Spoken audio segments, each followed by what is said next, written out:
2023年8月、シンガポールアートミュージアムでネオジャパンポップアートエクスプローラと題した日本のポップアートの展示がありました。私はカラフルでポップな世界が大好きなので、心惹かれてキュレーターの忽那美和さんが解説をしてくださるツアーに行ってきました。今回は日本のアートの世界に皆さんをお連れします。最初にベル中井さんの作品。社会に不満を持っているけどメガネで隠している女の子を表現しているそうです。外にあるのは彼が日本で見たもの、桜とかウサギとか。原色を使った大胆な絵が日本っぽくもあり、東南アジアっぽくもあります。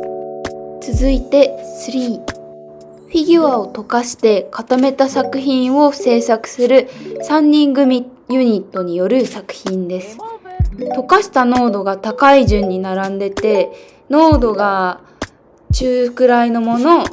続いて低いもので、作者が自分たちで育ったフィギュアの文化をアートに落とした作品です。やはり作者が男性なので露出の多いフィギュアがたくさんあって、以前はフィギュアの名前をタイトルにしていたそうですけど、今は作品の重さをそのままタイトルにしていて、材料となる個々の作品の個性を殺して新たな一つの個性を生み出すというコンセプトがあるそうです。続いてマサと山口さんの作品。本当の自分と SNS に投稿している自分、どちらが本物かっていうのが作品のテーマだそうで、 X ガールや焼酎メーカーなどともコラボしておられるようです。これまで漫画やサブカルの分野で活躍していたイラストレーターさんたちがアート業界で一点物として作品を売り始めるっていう流れがあるようで、こちらは目を点で表すのが現代的な作品。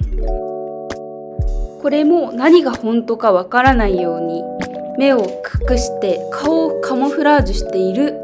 松山茂樹さんの作品です。こちらは広告としても強いキネさんの作品。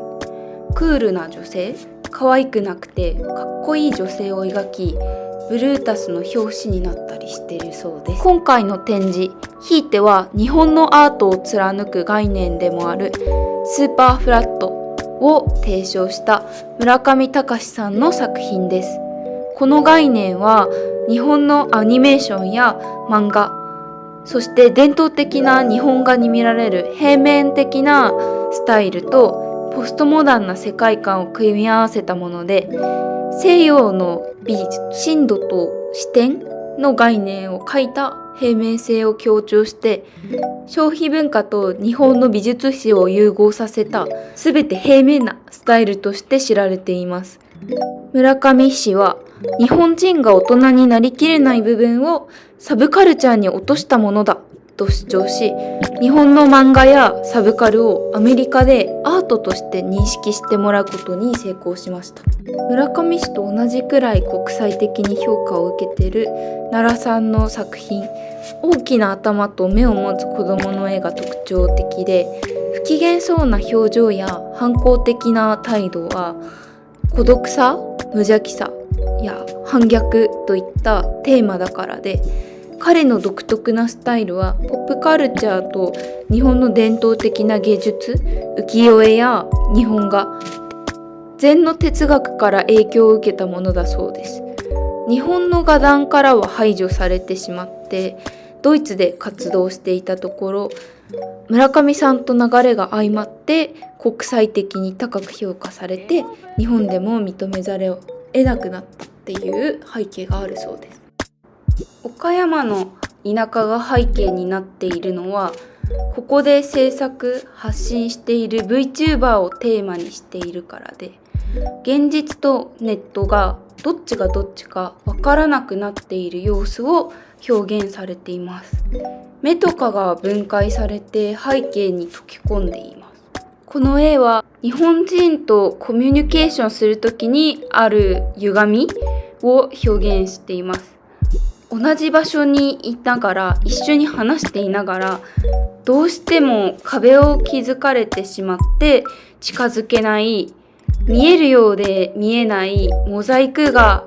で表現することで日本人とコミュニケーションの様子を表現している例です。シンガポールアートミュージアム内で同時にいろいろな展示が行われていたので、他の場所でも見て回りました。アメリカではお客様を接待するときに何を飾っているかでアイデンティティを表現するから、だからアートが大事にされるそうです。一方で日本の場合、最近は20代30代の IT で成功した人たちが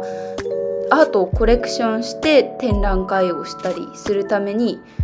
ステータスとしてアートが大事にされつつあるそうです。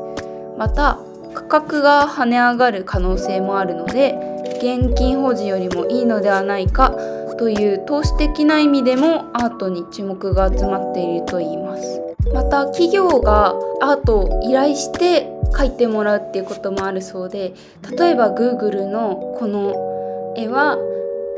儚く消えゆく途中の Google を表現していて、永遠に反映することはないっていう意味が込められているそうで、自戒の念も込めて企業に飾られるそうです。また日本のアートがシンガポールでどんな風に受け止められているのか聞いてみると、やっぱり日本のポップカルチャーに火をつけてくれるのは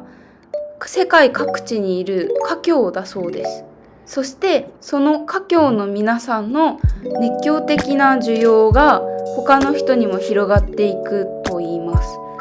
なので今回も海外で展示をやるってなったら、まずは華僑の方々とつながることがミソだっておっしゃってたのが印象的でした。最後にお土産コーナーに立ち寄って、かわいいバタフライフラワーと金木犀の乗ったケーキを食べて帰りました。